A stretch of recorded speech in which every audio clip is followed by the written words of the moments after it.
Carrying placards with anti-war slogans, around 50,000 people gathered at this park in Tokyo on Sunday, Japan's Constitutional Memorial Day.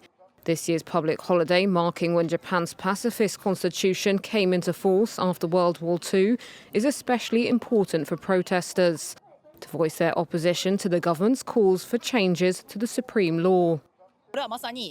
This is just what Japanese militarists did during the imperial era. They're setting the country on a path toward China and pursuing imperialism. I wasn't born back then, but I believe we are repeating the history we learned a lesson from. And that makes me very angry. The wording of the Constitution, written by US occupation forces, has remained unchanged since it went into effect on the 3rd of May 1947.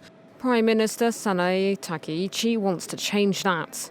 She set her sights on Article 9, the so-called pacifist clause, which forbids Japan from threatening or using military force to settle international disputes.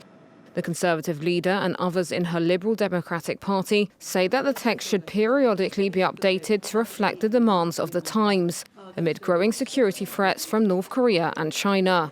While controversial legislation passed a decade ago theoretically allows Japan to exercise collective self-defense, Takaichi has turned reform into a focal point of her administration since being elected in October last year. In April, her cabinet approved scrapping a ban on exporting lethal weapons, a move which this scholar believes is a de facto constitutional amendment.